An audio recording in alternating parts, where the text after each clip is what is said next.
வணக்கம் நண்பர்களே கொஞ்ச நாளைக்கு முன்னால் நான் ஒரு இடத்துக்கு போயிட்டுருந்தேன்.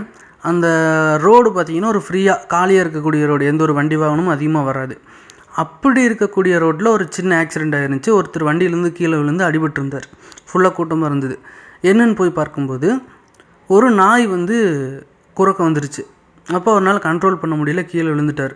நாய் மேலேயும் மோதி கீழே விழுந்துட்டார். பார்த்தா நாய் எந்திரிச்சு போயிடுச்சு, இவர் அடிபட்டிருக்கிறார்.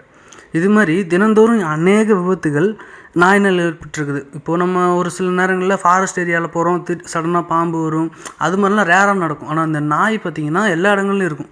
அப்போது இதனால் நடக்கக்கூடியதெல்லாம் அது எதிர்பார்க்காத ஒரு விஷயம்.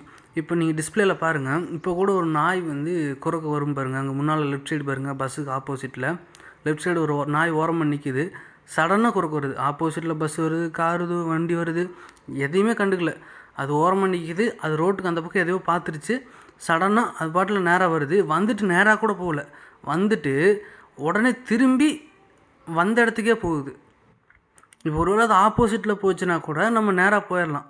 ஆனால் அது என்ன பண்ணுதுன்னா போயிட்டு திரும்பி வருது. இப்போ பாருங்க, முன்னால் இன்னொரு நாய் லெஃப்ட்டில் ரெடியாக இருக்குது. அப்போது இது மாதிரி தான் ரோட்டோரத்தில் நிறைய நாய்கள் ரோட்டை கிராஸ் பண்ணுறதும் வரதும் போகிறதுமாகவே இருக்கும். ஏன்னா அதனுடைய வேலையே அதுதான். அதனால் நம்ம கொஞ்சம் கவனமாக இருக்கணும். அதுக்காக நமக்கு முன்னாலேயும் பின்னாலேயும் பாதுகாப்பு வாகனங்கள்லாம் போக முடியாது. நம்ம கவனமாக இருக்கிறது என்ன அப்படின்னா ஸ்பீட் லிமிட்.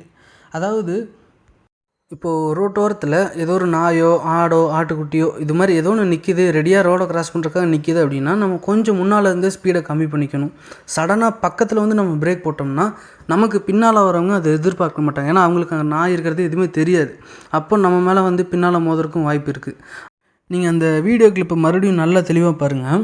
அங்கே முன்னால் நாய் குறுக்க வர்றது எனக்கு தெரிஞ்சிருச்சு. தெரிஞ்சாலும் கூட நான் சடனாக பிரேக்கும் போடல, ரைட்லேயோ லெஃப்ட்லேயோ திருப்பல. நீங்கள் அந்த வீடியோவில் நல்லா பாருங்கள்.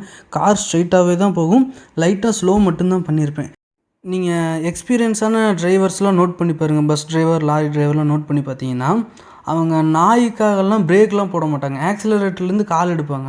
ஆனால் அதுக்காக பிரேக் போட்டால் என்ன ஆகுன்ட்டு அவங்களுக்கு தெரியும். ஏன்னா பின்னால் வரவங்க எதிர்பார்க்க மாட்டாங்க.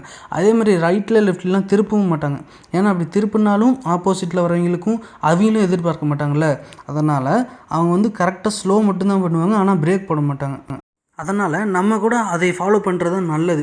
எப்படி இருந்தாலும் அதிகபட்சம் அது எஸ்கேப் ஆயிரும், அதிகபட்சம் சிக்காது. அதனால் நம்ம லைட்டாக ஸ்லோ பண்ணி மட்டும் போய்க்கலாம். ஏன்னா அநேக விபத்துகள் நம்ம பார்த்துட்ருக்கணும். டெய்லியும் எத்தனையோ விபத்துகள் இந்த நாயினால், மாட்டுனாலெல்லாம் கூட ஆயிருக்கு. இப்போது போன 2-3 ஒரு சில வாரங்களுக்கு முன்னால் கூட ஒரு நியூஸில் நான் பார்த்துருப்போம்.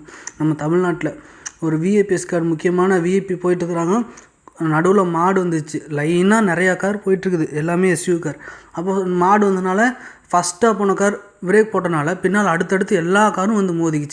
இன்னும் நிறைய விபத்துகள், நாய் குறுக்க வருதுன்ட்டு சடனாக ஏதோ ஒரு டைரெக்ஷனில் திருப்பிடுவாங்க. பக்கத்தில் பார்த்தா வண்டியில் மோதி வண்டியில் வந்தவங்களுக்கு பாதிப்பு ஏற்பட்டுரும். இது மாதிரி நிறைய விபத்துகள் ஏற்படுறதுனால தான் நான் இந்த வீடியோ இதுக்காக தனியாகவே போட்டிருக்கிறேன். ஸோ அதனால் கண்டிப்பாக இதை மைண்டில் வச்சு கவனமாக போங்க. நாயை நம்ம குறை சொல்ல முடியாது. ஏன்னா அது 5 ஜீவன். அதுக்கு நல்லது எது கெட்டது எதுன்னு தெரியாது. அதனால தான் அது எங்கே போகுதுன்னு அதுக்கே தெரிய மாட்டேங்குது.